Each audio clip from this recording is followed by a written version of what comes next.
Welcome back to a new video on this channel, and on this occasion is the Behringer PRO VS MIN. This is not a review, it's a complete deep dive guide about this device. Everything on this guide is in chapters. If you look at the description or the timeline, you can jump to a section or skip the ones you don't want. If you like all of this, please like and subscribe. This channel is supported by viewers only, so if you want to buy me a coffee to say thanks and help the channel keep going on, you can. You have links at the description for PayPal, YouTube thanks, and Patreon. Alright, so let's begin. This synthesizer can store up to 32 presets or programs with the plus and the minus without being without the function on. You can go all the way up or all the way down to the 32nd. You don't have an initial patch within the 32. I'm going to show you how to do that in a second. But if you want to download the presets, the 32, and then upload from your computer, the companion app lets you do that. I'm going to show you that much later. The function button that you have right here can perform different tasks, especially with the keys and the options that you have right here down at the bottom. So when you press it, you're going to be in function mode. Notice this function select right there at the top. So you need to press something in order to do something. Let's say I'm going to get out. I'm going to go to the preset number 32, and I want to start over with a patch. So you can do function, and once you do function, you can go right here to init is the number 15. So once I press it, is going to initialize the program. I'm going to do function to get out, and this is going to be the default initial program that you get. Now also notice that it says program and it says octave. So when you're not in function, this is going to toggle between the different presets. But if you're standing on function, this is going to go change the keyboard, the integrated keyboard, one octave down or just go up in octaves. So if I play it here, it's going to be like that. But if I go down and get out of function, now it's much lower. The whole synthesizer works around the vector that you have right here. This is a vector, hybrid vector synthesizer. That's the type of synthesis that you're using with this device. So we need to learn how to control the vector before we cover everything else. Okay, so in classic synthesis, we might have many oscillators, and then we play something and they will blend together to come out. Vector synthesis is different. In this case, we have 4 different oscillators. We have the A, the B, the C, and the D. The joystick, what it does is going to blend the different oscillators. I'm going to be playing and holding, and I'm going to move the vector. And notice that we get, some different tones, especially when I go to the B. We get some overtones right there. So this is how it works. We have 4 oscillators, and when we move the joystick, we combine, or we just output different combinations. Now, when you put the vector at the very center, it's going to be a combination of all the 4 oscillators at once. Alright, so learning how the vector works on the synthesizer, it's fundamental. I'm going to stand on the patch number 32, which is the last one, and I'm going to do function, and I'm going to start with an initial patch. And this is the init, it's right next to the name, and then the store. So if you want to store or you want to init, you need to really be careful. So in this case, I'm going to do init, and I'm going to start with a default preset. When you start an initial program, the synthesizer already has some configurations. For example, if I just press a key, I'm going to go up on the octave. I'm going to do function and go up because it's just way too low. I'm going to press a key, and we can see that we have a saw right there. And this is because we are standing on the A. If I keep playing and go to the B, we get silence. If I go to the C, we get silence. And if I go to the D, again, we just get silence. So I'm going to do it again. I'm pressing and holding. And when I move the joystick, we get nothing. If I go back to the A, we get the saw. So now we know that the initial program, the only one that it's making sounds is the A. We have a saw. How can we go to the other oscillators and assign, a waveform? So this is going to be the button. When you press this, it's going to stand or position you on the oscillator section, which is going to be selecting a waveform with this knob and then the pitch with the frequency. So if I'm standing on the A, we know that that is a saw. But in this case, I'm going to be going to maybe the B. I'm going to go there. And with this one, we just changed the waveform.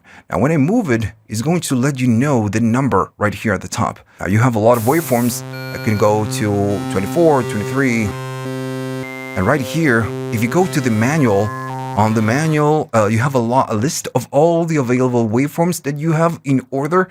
And I guess that's the only good thing that the manual gives you, because it's just a very small manual. Now, if I go right here at the top, all the way at the back, the last oscillator is going to be noise. But again, if I go to 126, this is silence. So the other oscillators are using the 126 as a default sound, default waveform, because it's silence. Now still I'm going to go to the A, we get the saw, and this is the frequency control. If I'm standing on the A, I can change the pitch in semitones.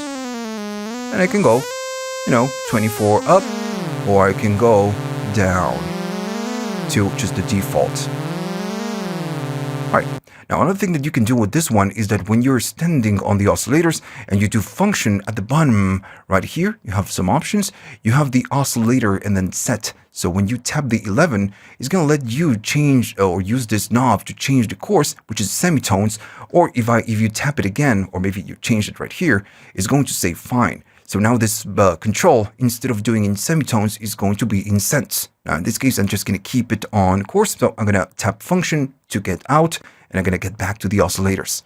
Now for teaching purposes, I'm going to be assigning the most common waveforms to the different oscillators. And I'm going to do it with you right now. We know that the A has a saw. All right, so I'm going to be going to the B, and I'm going to be selecting the square. And I'm going to scroll all the way down. The square is going to be the number 34. All right, so on the B, I have a 34, square. If I go all the way up, we have a square. Now I'm going to go to the other ones. The number C, I'm going to be assigning a sine wave, and it's going to be the number 32. If I play it again and go here, we got a sine wave. And now I'm going to be going to the D, and the number D is going to be 127. I'm going to do noise. And we are already on the 126. I just need to go up. So when I play it, I just get noise. I'm going to be putting the joystick right here on the A. I'm going to put it right there.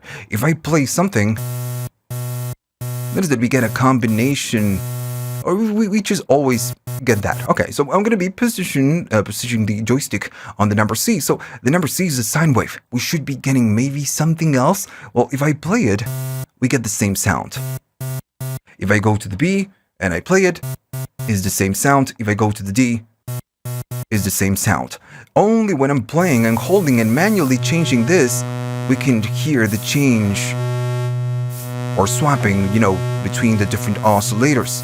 But, when we release and we always play the same, it doesn't matter on which position we are, we always get the same sound. And this is because by default, you need to configure the vector and choose the starting point. When you play a key, the vector will always start from the starting point that you select. And right now, it's using whatever position that we get when we start an initial patch. So what I want to do, I want to configure the initial starting point, which is going to be what happens when we play a key, where this vector or the joystick is going to be. And on this one, we need to talk about mix. This is the keyword. Right here at the bottom, it says mix. Right here on the 13, and right there at the top, it says mix. Now I'm going to tap on function, and I'm going to go to the number 13. I'm going to tap it. And notice that we have different options. It says mix, env, then loop. And if I keep tapping it, it goes to the next option, which is the mix, env, repeat. And if I tap it again, we have different points. And this is, essential for this. Now I'm going to go right there at the beginning to the first one. And with the up and down, we can change the different values that we have for this. We're going to talk about this in a minute. I'm going to turn it off. If it's off, the second option, which is the repeat, it's completely disabled. Now, when we tap again, right here, we are on the different points. Now, going to the plus and the minus is going to let you stand on different points. Right now, it's 0. If I go up, it's the first one, then the second one, then the third, and then the fourth. So why do we get different points, right? If I go up, it's going to go back to the 0. So remember how this synthesizer works. The vector likes to move when we play a key. So right here, you need to configure or decide where you want to start or what do you want to do. What are the different points for the vector? And 0 right here, it's your starting point. Then when I go to 1, I can move the vector, and I'm going to be instructing the synthesizer what it needs to do when it needs to go from 0 to point 1, then where it's going to need to go, where we go to point 2, then 3, and then 4, and so on and on. All right, so let me give you an example. What I want to do is that when I play a key, I want the vector to go from A to B, then C, and then D. So standing on the 0, it means that that's the starting point. I'm going to move the joystick. Notice that it's recording or letting you know the position of the vector. I'm going to position myself all the way to the A. So this is going to be my starting point. Now the synthesizer knows where I want to start. Then if I go to the number 1, I need to instruct what is going to happen when we go to the second point, to the first one in this case, which is going to be A to where? Well, in this case, I'm going to be standing on the first one, which is going to be the number 1, remember? And I'm going to be going to the square, right? I'm going to maybe put it right here at the bottom, at the top, sorry. I'm going to go to the number 2, and then I'm going to go to the C, which is the sine wave. So I'm going to be positioning the vector on the sine wave. And then I'm going to go to the number 3, and I'm going to go to the noise, right? So we are just moving the vector when I play a key from A to B to C and then to D. And I'm going to be adjusting the values right here. There we go. Now you have one more. If I go to the next one, it's going to be the number 4. So usually when you play a key, it's going to move the vector for us.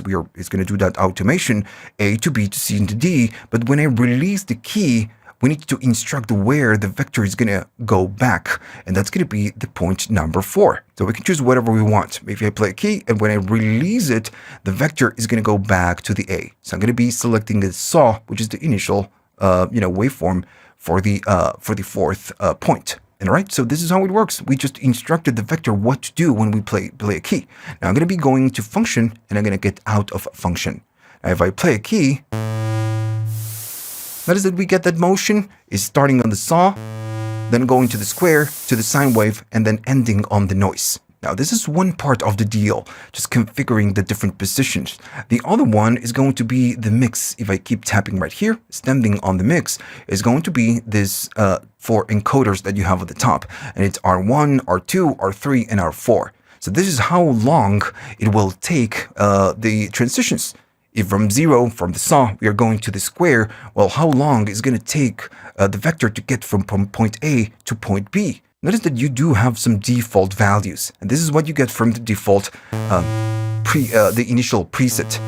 It's pretty fast. Now, what I want to do, I'm going to go all the way to max, which is 99. So this is going to decide how fast the transitioning is. So if now I play a key, we can clearly see the saw, the square, the sine, and then the noise, right? So it's doing what we just configured, going from the A to the B to the C and then to the D.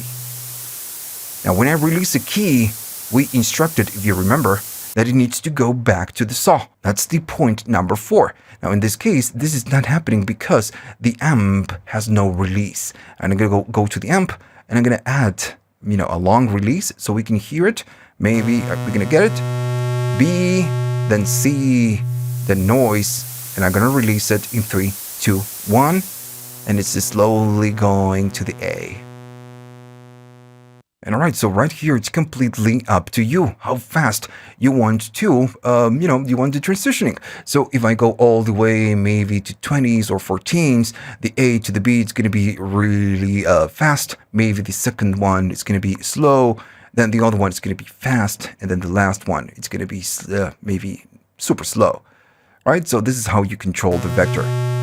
Fast, slow, then fast. And when I release it, is going to go back to the last point. All right, so what happens if you don't want a transition? Maybe you want to use a combination of A and B, and again, you don't want the vector to just, move all around. So everything works around the starting point. Maybe we can say for all the different points, the starting point is going to be maybe just the saw or the square or the sine wave. And when you play a key, it's just going to be doing that. I can go to the R and go all the way down. Just going to go all the way down. So everything is just like super fast. And I play a key. That is it. We mostly get the saw because it's the starting point. Now the release is just it's just way too much. I'm going to be going down on the release. There we go. We do get a combination of noise, but mostly it's going to be the A. And everything it's it's around the starting point. If I wanted to go to function and then I go to the 13, I'm going to go here and I'm going to keep tapping and I'm going to stand on the points. I can maybe go to the square and select it as a starting point. Now, one of the downsides of this synthesizer, because it's just a small, just such a small device, is that when you're standing on a function, you cannot use the keyboard. So I cannot audition the waveform. If you're using an external keyboard, like I'm doing right now, you can move this around and just, fine tune whatever is you're trying to do.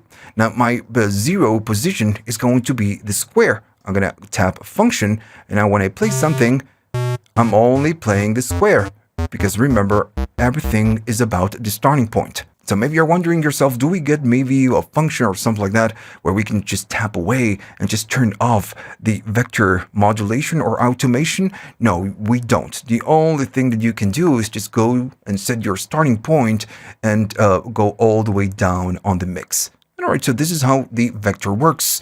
You just need to choose different oscillators, different waveforms, and then you set your different points if you want some kind of automation. And if you don't want to, you set your starting point and go all the way down on the Rs. This is the most challenging part to understand on this synthesizer. But now that you understand it, we can just keep moving forward and learn everything else. Alright, so let's talk about the filter. It's a pretty simple filter. You have your cutoff and your resonance. If I play something and I start chopping the frequencies, we're going to be chopping higher frequencies. Is at 24 dBs per octave. And you can see some frequencies, some bumps right there at the top on the spectrum. And it's because I'm feeding this through USB and I'm using my computer. And of course, this gives you that. And this happens with pretty much all synthesizers. Alright, so this is what it is. And if you want a little bit of resonance, and again, it's pretty resonant. So if I go up, we get that. Cool. Now, one thing that you need to know is that this is not a polyphonic synthesizer. It's a paraphonic synthesizer. We can play 4 notes, which means polyphonic, but at the end, whatever it is that we do right here will go to one single analog filter and one single envelope. If you have to compare this with maybe a different synthesizer that does the same, is maybe the Mini Freak from Arturia. Well, it's the same thing. You can play chords, but everything goes out to one single filter and envelope. Alright, so let's talk about envelopes. Right here, you have the amp, and then you have the filter envelope, right? So when it's a pretty simple thing. You have an ADSR right here, attack, decay, sustain, and release for the filter, and then an ADSR for the amp. If you don't know how an ADSR works, I'm gonna give you a 101 on envelopes in just a minute. Alright, so if you know ADSR, I guess I don't need to explain a lot. If I add attack, it's gonna give us a little bit of attack, and so on and so on. Now, in the case of the filter, right, so we can modulate the cutoff, but we don't have a direct control into how much cutoff modulation with the envelope we can do. So to control or to decide how much modulation you want with your envelope and the cutoff, you need to go to function and then go right there at the bottom where it says fill, and the env is the number 12. I'm going to press it, and when you go there, it's going to say fill env amount. And with the plus and the minus, you decide how much you want for the envelope to modulate the cutoff. Like I said before, this is one of the downsides of having just a very small device. If I'm standing on the function and I'm just changing the values for the filter amount, I cannot use the keyboard. So I need to use an external keyboard in order to decide how much filter modulation. And while you're here, you can adjust the different controls. I'm standing on the filter. Maybe I want a little bit of attack, a little bit of decay, maybe no sustain, and a little bit of release. Notice that the modulation is happening, and you can decide how strong the modulation is. If I go all the way down, it's going to be a lot less, right? If I go really aggressive, you can press and hold. You go all the way up. It's much more aggressive. If you want to do it with the keyboard, you need to go to function, go to envelope, select a value, then go out, play it. And if you don't like it, you need to go to function, go back to 12, maybe go down and adjust it, and then get out of function and then do it again. So, it's not that easy. So what you can do, if you're not using an external keyboard, you can play maybe a sequence, just create a sequence. We will talk about how creating sequences in a minute. And then right here, while the sequence is playing, you can enter into function and then go to envelope and adjust the filter envelope amount while the sequence is playing. Let me just get out of function, and this is just one way you get maybe to access some of the features that you cannot access when you are inside function mode. Just play whatever sequence And then when you're in whatever mode, then you can move these controls while something is playing. Remember I said this is paraphonic. We get one single filter. So if you go to function and you go to the menu, which is the first one, the number one, it will give you a lot of options. If you keep tapping, at some point, it's going to give you, again, a lot of different options. You're going to find an option that says filter, envelope, and then trigger. There we go, fill and trigger.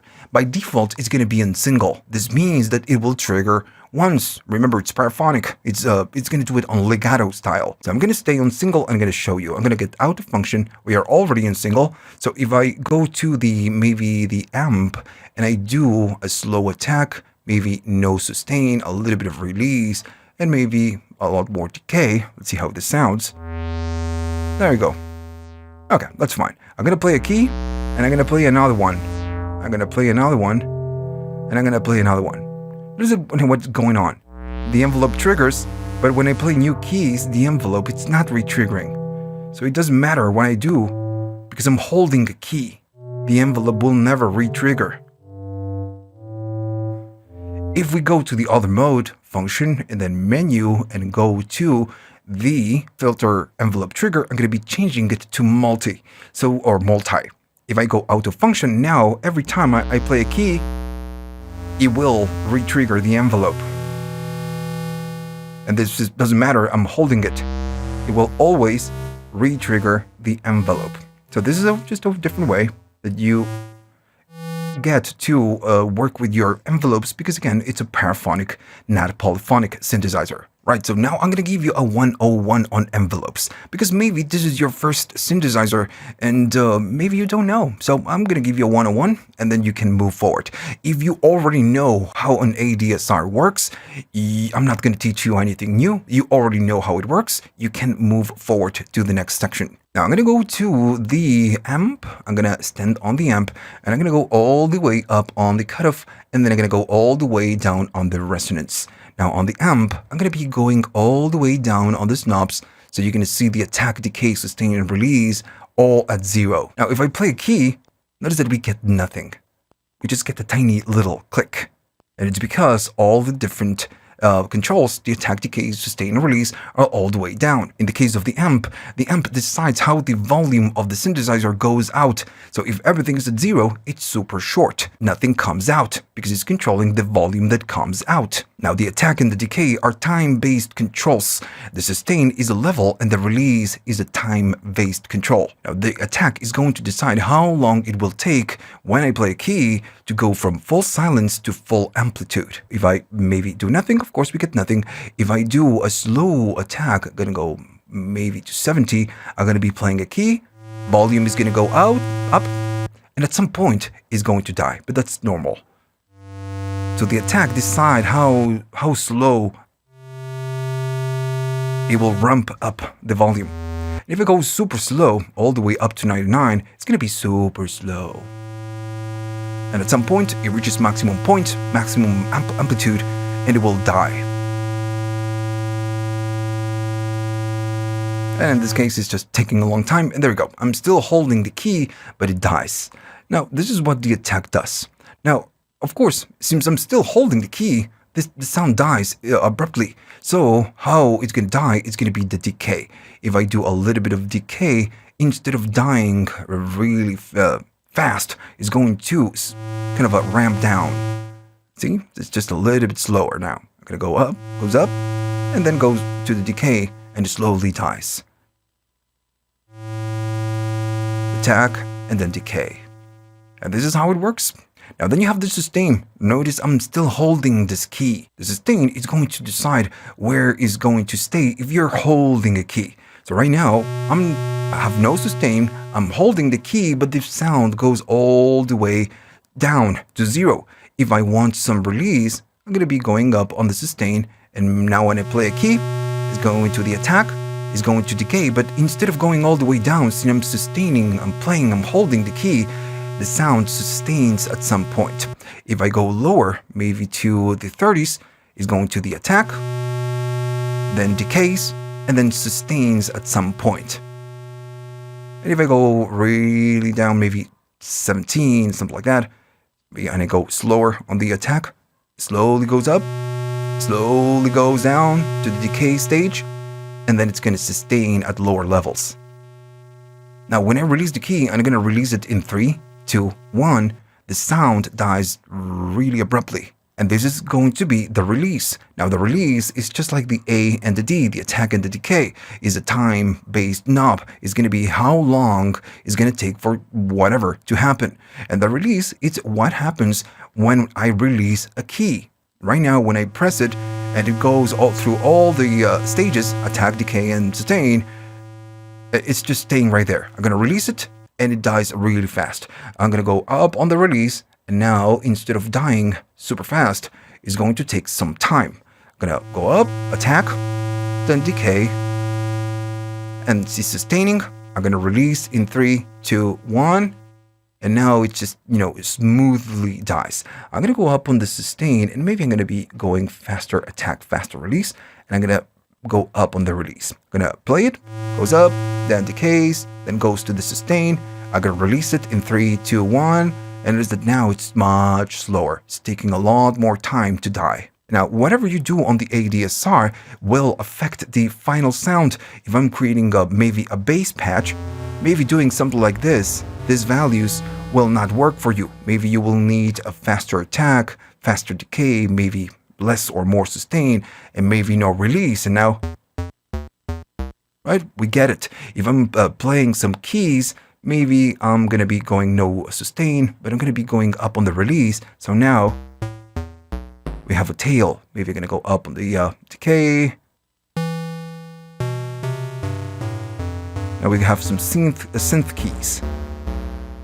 So everything that you do right here really, really matters. Understanding envelopes is really important because you also have a filter. And the filter will be reactive to that ADSR instruction to modulate the cutoff, right? So if I'm doing some cutoff like that, and I play a key, this ADSR is going to decide how this modulation happens up and down with that ADSR control. And let me give you an example. I'm going to be going to the amp all the way down to the attack, and I'm going to go maybe to 30, and I need to tell you that if you're using some decay, but you go all the way up on the sustain, you're pretty much disabling the decay stage. There's no decaying. And I'm gonna maybe do just a little bit of release. Now, what I want to do, I want to modulate the cutoff with the ADSR. So I'm gonna be going to the filter. And remember that we need to decide how much we want to modulate the cutoff with the function and then the E and V of the filter. So I'm gonna go there. And I'm going to decide that I'm going to be going maybe to 50, something a little bit more aggressive. I'm going to get out, and now the filter, the ADSR, is going to decide how we modulate the cutoff control. If I want to do something slow, and I'm going to be doing a little bit of resonance, and I'm going to be doing a slow attack, so we can hear that wow. If I want a slower one, we can hear that wow going up, and at some point it needs to go down. Well, that's the decay. And if you want to sustain at some point, well, that's going to be the sustain. It works the same way, right? Okay, so now that you understand envelopes a little bit more, we can move forward. Then you have the LFO section right here. You have a rate control and an amount control. And notice that you have 1 and 2. So with the LFO, you can control 2 different sources. Now, 1 is going to be the cutoff, right? And then the number 2, if you tap this control and you go here, is going to be the frequency modulation. You can modulate the pitch of the oscillators. I'm going to stand on the number 1, and I'm going to be playing something, and I'm going to be maybe doing something like that and something like that. And then, of course, you have the rate, which is how fast it's going to go. And then you have the amount, which is how much modulation you want to do. And remember that on this one, we are modulating the cutoff. If I want to go super slow, we can go slow. Or if we want to go all the way up to oscillator land, we can. Alright, so again, that's how it works. I'm going to go all the way down on the amount, and the other one is going to be the pitch. So this one, it's the frequency. I'm going to go up on the amount, and we're going to start getting a pitch modulation. Now, one thing that you need to decide is going to be the waveform. An LFO follows a waveform. In this case, you don't have a control to choose a waveform. So what you need to do, you need to go to function, and right here at the bottom, you have the LFO, and it says LFO, and then set, it's the number 10.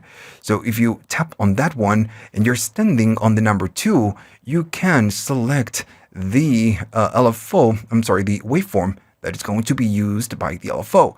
And you have a few ones. You have a triangle right here, you have a square, you have a saw, and then you have a ramp, random. I'm going to stay on the triangle for the frequency, for the pitch, and I'm going to get out. So now if I play it, the modulation is a little bit different. All right, cool. Now on the other one, if I stand on the number 1, and maybe I'm going to be disabling the pitch modulation, I'm going to go back right here at the top, and I'm going to go up on the cutoff modulation. Notice that we are not using a triangle. So since we are standing on 1, I'm going to go to function and then to the number 10 to set, and notice it's a square. So I'm going to be using maybe a sample and hold, which is random. I get out, pressing the function, and now if I play it, we get, a random modulation. Then you have a course, and this unit is mono. Whatever comes out of the synthesizer, it's mono, not stereo. So if I play a key, the amount is going to decide how much chorus we want, and then the rate of the chorus. And of course, it's going to start moving as you go up on the rate. And if you go really wild, you're going to get that type of modulation that you get when you overhype the chorus. Right, so before we dive into the vector extras that we get and the ARP and the sequencer, I want to show you how to save the programs. So let's say that the patch I have right now is the best sound in history. I want to store it on one of the 32 patches or programs. I'm standing again on the 32. I need to go to function. And right here, you need to be careful because the store button is right next to the init. If you make a mistake and you type the init, before you save it, you're resetting or reinitializing the whole patch. All right, so I'm going to be pressing store with care, and it says program store and then done right here at the top. And to get out, you just do function and you saved your patch. Now, what also you can do when you're standing on a program, I'm going to be going maybe to the 32, right? It's an init program, the one we created at the beginning. You can change the name of the program. When you go to function, stand on there, just function. And right here you have store, init, and then name. When I go to name, it's going to let me change the name of the program. And now the whole keyboard that you have right here at the bottom becomes just a keypad. That's why you have the A, the B, the C, the D, and everything else. This only works, the main function of this letters is just to change the name of the program. And right here, the 16 is going to be a space. If you press that one, it's going to delete all the different, characters and also add a space, an empty space. Then you just need to enter the characters. I'm going to do X, and then I'm going to be doing an N, and then I'm going to be doing a B. And that's it. If you want to get out, of course, you do function. It remembers the name, but remember that you need to save it. And I'm going to be storing it and then just getting out. And if I go out of the patch and go back, we saved the patch. At the beginning, we already talked about how the vector works, but we have some additional options or additional functions that we can use, like the vector repeat and loop. If you go to function, tap function, and then you go to the 13, which is going to be where we set the loop. It's going to be right here, the 13. You have the mix envelope loop, which is going to be at 0. But if you go right here to the plus and the minus, you have off, but you have different options like 0 going to 3, 1 to 3, 2 to 3. So you have different modes and then all the way back to off. And also, if you tap it again, you have the repeats, which is going to be how many repeats. This is the loop, how many times it's going to loop. If you go all the way up, at some point, it's going to say continuous, which means that it will loop forever. Now I'm going to show you all the different options that you get right here. I'm going to get out of function, and I'm standing on my program 32. I'm going to do function, and I'm going to start over. I'm going to start with an initial patch. So the initial patch has a saw on the A, and everything else, it's pretty much silence. So we are going to be doing the same thing that we did previously. I'm going to stand on the A. I'm going to keep the saw on the A. I'm going to go to the B, and for the waveform, I'm going to be choosing a square, which is the number 34. All right, so 34 on the B. I'm going to go to the C. I'm going to be using a sine wave, which is the 32. There we go. And on the D is going to be 127, which is noise. So if I play it, it's going to be saw, then square, then sine wave, and then noise. I'm going to go to the mix right here at the top, and I'm going to choose to have a very long transitioning from all the different points. So I'm going to go all the way up to 99 on all the different points. And also I'm going to go to the amp and add a little bit of release, and I guess 77 or something like that. It's fine. Now the next step is going to be selecting the points. So I'm going to be going to function, and I'm going to be going to the same place we were on the 13. I'm going to go right here. I'm going to press it again, and we need to set the points. So the 0 is going to be a saw. I'm going to move on to the next point, the number 1, and this one is going to be a square. The next point is going to be the sine wave, which is this already, we did this already at the beginning. The point number 3, it's going to be the noise all the way to the D. And then the last point is going to be the release, and I'm going to go all the way to the A, back to the saw. All right, once we have all of this, I'm going to be going back to function, and I'm going to be going to the 13, and notice that we have the different modes. If it's off, we know that when we play a key, it's going to go from A to B to C, and then to the noise. And when we release, it should be going back to the A. I'm going to be going up on the release of the amp so we can really hear going, the C, the D going back to the A. So play again.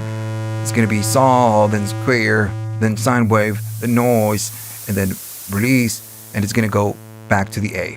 Cool. So we get it. Now I'm going to go to function and change the different modes.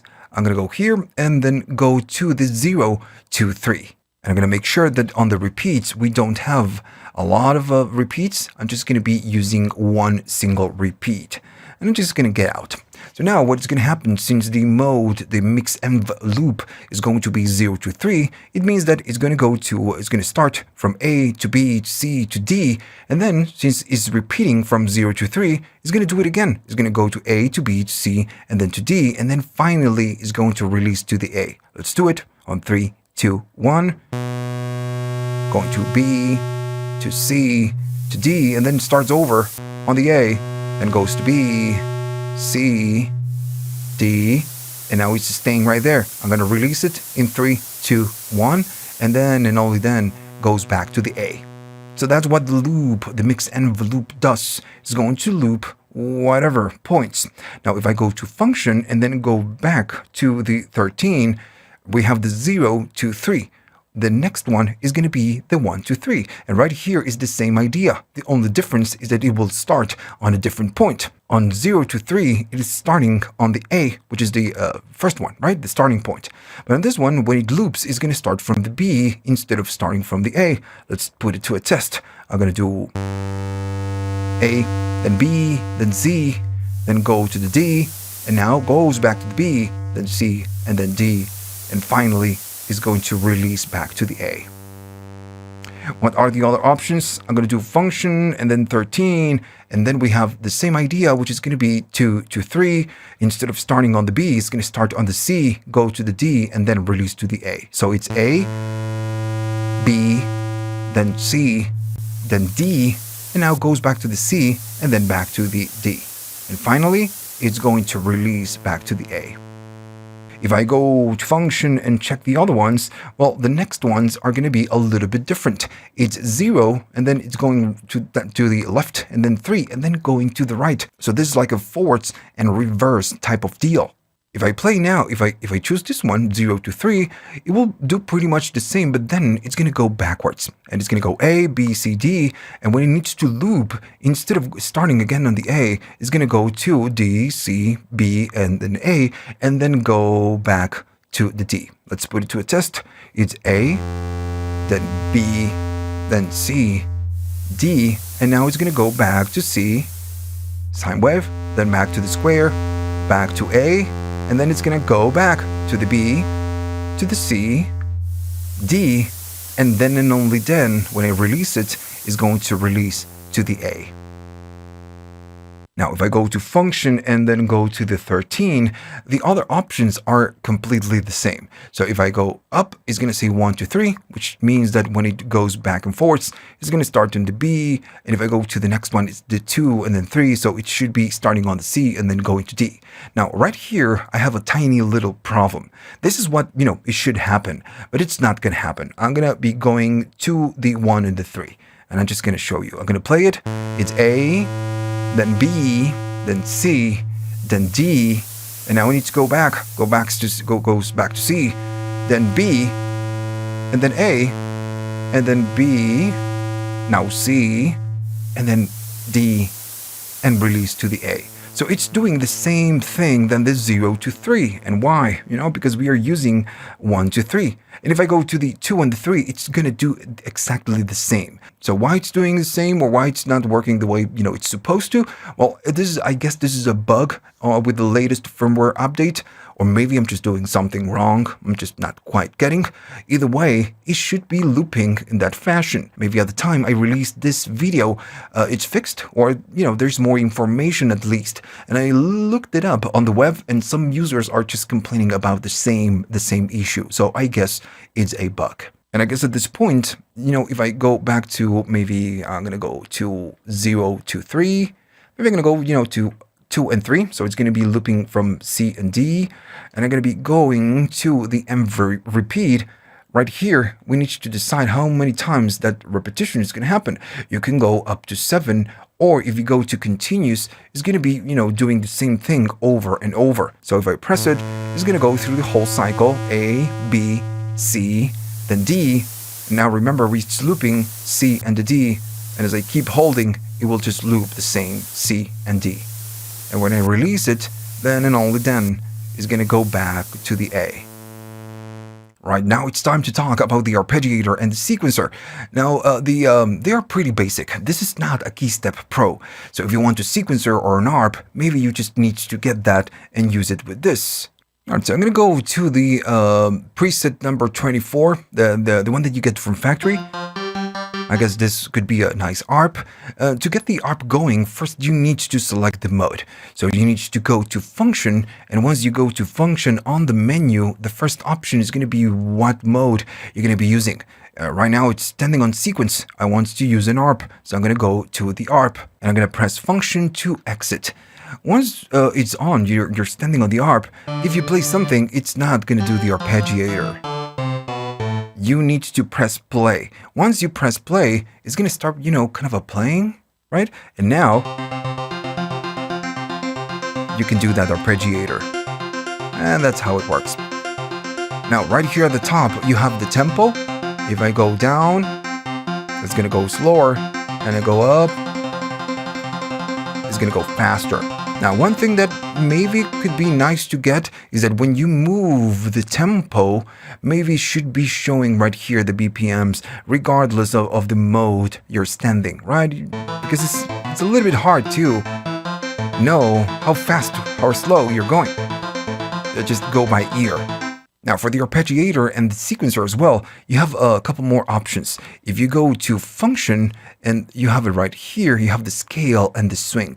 And the scale, it's not a scale in terms of, minor or major. It's the resolution. So right now it's 16. If I go to maybe, I'm going to use an external keyboard. I'm going to play one key, but it is just scaling up or down whatever tempo that you have right here. So go to 16 triplets, 30 seconds, then 16s, or 8 triplets, and then 8, and that's it. I'm going to go back to 16. Another thing that you can do is the swing. If you want swing, you just need to go all the way up, and you're going to be getting that swing.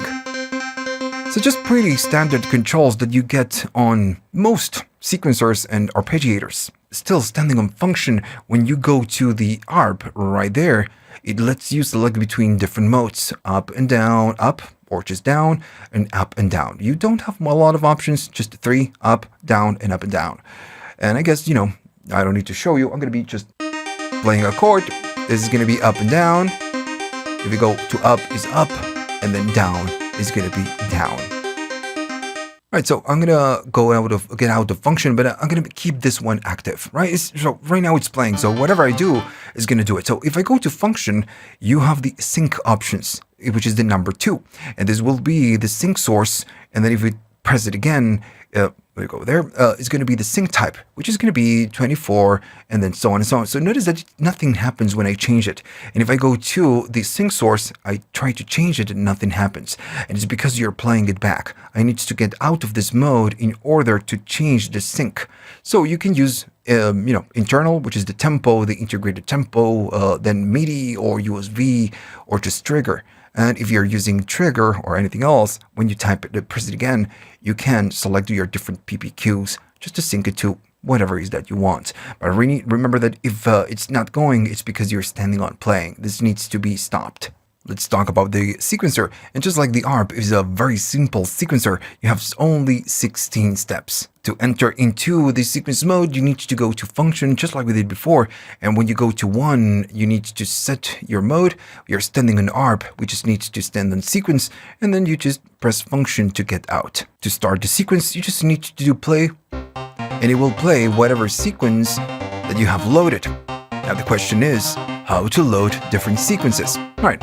So I'm going to be stopping it, and when you go to memory and write, this is like the sequence button. I'm going to press it, and then it's going to show you at the bottom pattern, current, and then next. So right now it's standing on the pattern number 1, and I can play it. If I go out and then play it and then go back to write, it's playing the pattern number 1. And you have 16, right? So I can go maybe to the pattern number, 5, and it will go to the number 5. If I go right here, and go now to a different one, maybe the 12th, it's going to go from 5 to 12. And notice that every time I change the sequence, it's also changing the program that we have at the top, right? Just loading a different program. And this is how the synthesizer stores the sequences.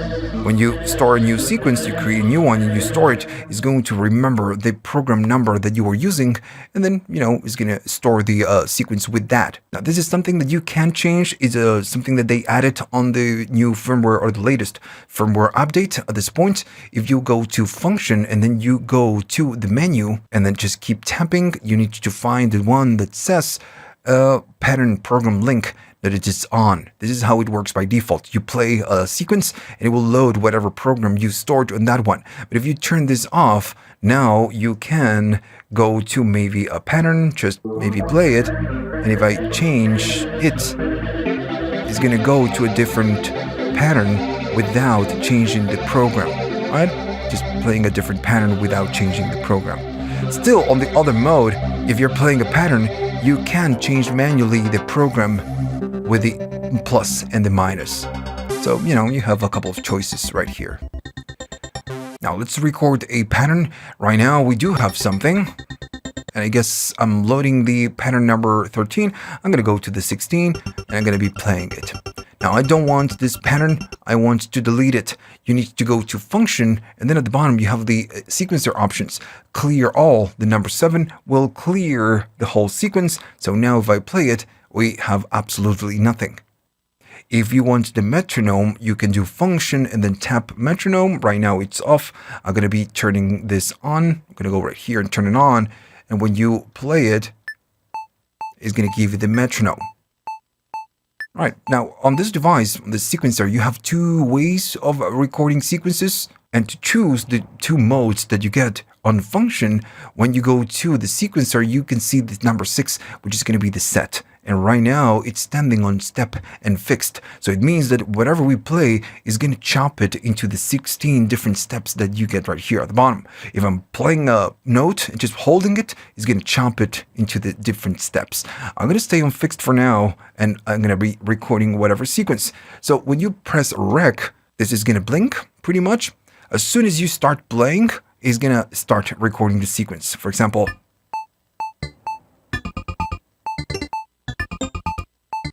notice it's just recording, but it's chopping. If I'm pressing holding and the note is longer, it's going to chop it into multiple steps. That's how this step fixed works.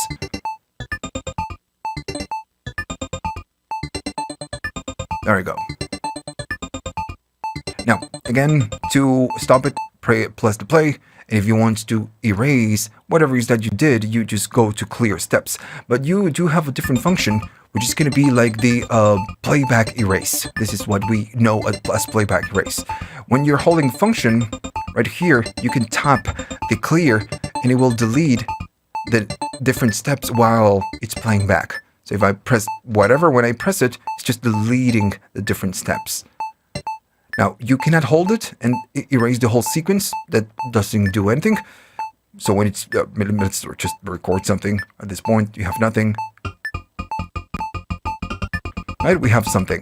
I'm gonna go stand on function, and I'm gonna tap that, and it's deleting whatever steps.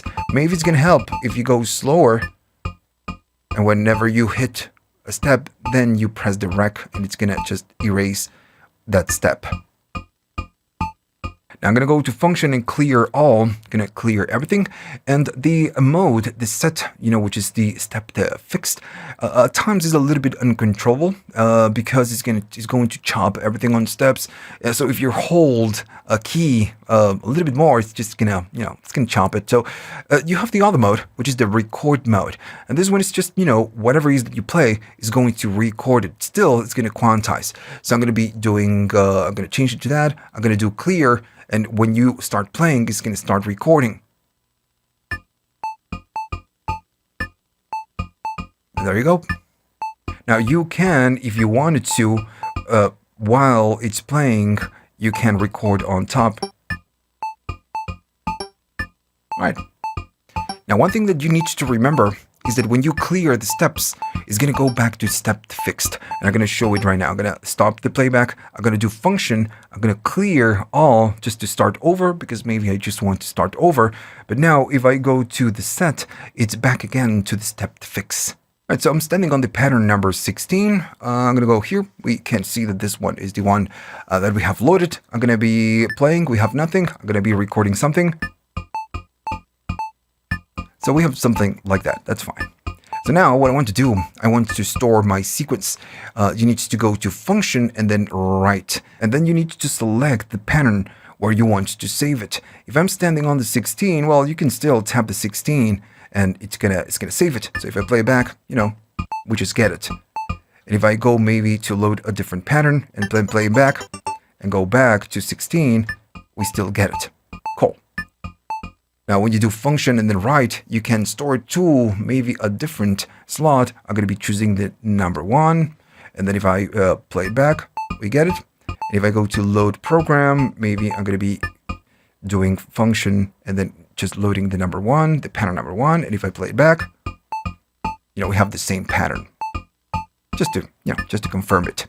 You have one more function with the sequencer, and you can see it right here on the bottom. It's going to say clear active. So this is the active step. It's something that you get on pretty much all the Volkas, for example. If I play it back, we get this. Now, if I do function and then tap play, it says active steps right there at the top. And it means that all the different 16 steps are active.